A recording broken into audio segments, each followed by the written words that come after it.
The music stopped for a fraction of a second, not because the band failed, but because the room itself seemed to hold its breath. Crystal chandeliers glowed above a sea of silk gowns and tailored suits, but all eyes had shifted to the center of the ballroom, where a billionaire stood with a glass of untouched champagne and a smile that felt too sharp to be kind.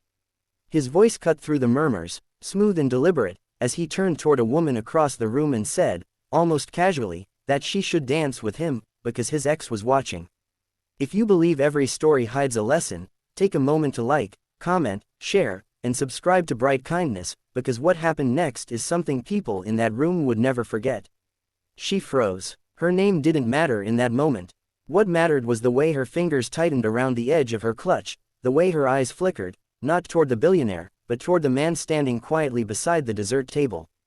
A single father, out of place among diamonds and influence, holding the small hand of a little girl who seemed more interested in the chocolate fountain than the tension slicing through the air. The billionaire's ex stood across the room, elegance wrapped in stillness, her expression unreadable. This wasn't just a dance. It was a performance, a statement, a silent war dressed up in velvet and candlelight. The woman stepped forward, hesitant, pulled by the gravity of expectation. People whispered, phones subtly lifted. The billionaire extended his hand, confident, rehearsed, the kind of man used to controlling outcomes before they even began. But before her hand could reach his, something unexpected happened. The single dad moved. It wasn't dramatic, no sudden rush, no loud interruption. Just a quiet step forward, placing himself gently between the moment and its intention. His daughter looked up at him, confused but trusting, as he let go of her hand and approached with a calm that didn't belong in a room built on power plays. There was something in his eyes, not anger, not fear, something steadier. Something real. He didn't look at the billionaire first. He looked at the woman.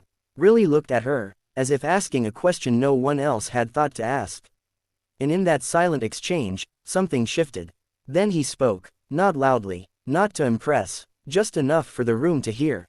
He said that a dance should never be about making someone else hurt. The words landed heavier than any shout could have. The billionaire's smile flickered, just for a second, the kind of crack that only appears when someone isn't used to being challenged in a language they can't buy their way out of. The single dad didn't stop there. He said that his daughter was watching too. And suddenly, the room wasn't about wealth or status or revenge anymore. It was about a little girl standing near a chocolate fountain, learning what love looks like, what respect feels like, what kind of man her father chose to be when no one expected anything from him. Silence spread like a wave.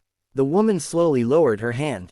The billionaire laughed, a short, dismissive sound, but it didn't carry the same weight anymore. Something had shifted beyond recovery.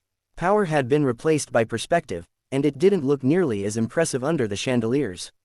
The music started again, softer this time. And then, without asking permission from the room or the moment, the single dad turned to his daughter, bent down slightly, and offered his hand to her instead. She giggled, placing her tiny fingers in his, and together they stepped onto the dance floor. No spotlight followed them, but somehow, they became the only thing anyone could see. It wasn't perfect. He stepped wrong once. She spun too, fast and nearly stumbled, but there was laughter, real laughter, echoing gently through a space that had just moments ago been suffocating under silent tension. The woman who had been asked to dance watched them, something soft breaking through her guarded expression. The billionaire's ex looked away first. Because this wasn't a performance anymore. It was something honest, something no amount of money could recreate. And for the first time that night, people stopped recording. They just watched. If this moment stirred something inside you, don't scroll away, take a second to like, share, and tell us what you felt. Before we reach the end, tell me in the comments, what would you have done in that moment? The music faded into the kind of quiet that doesn't feel empty, but full. The single dad lifted his daughter into his arms as the dance ended, her laughter still lingering in the air. He didn't look back at the billionaire. He didn't need to, because sometimes, the strongest response isn't louder. It's kinder. And sometimes, the most unforgettable moments aren't the ones meant to be seen, but the ones that remind everyone watching what truly matters.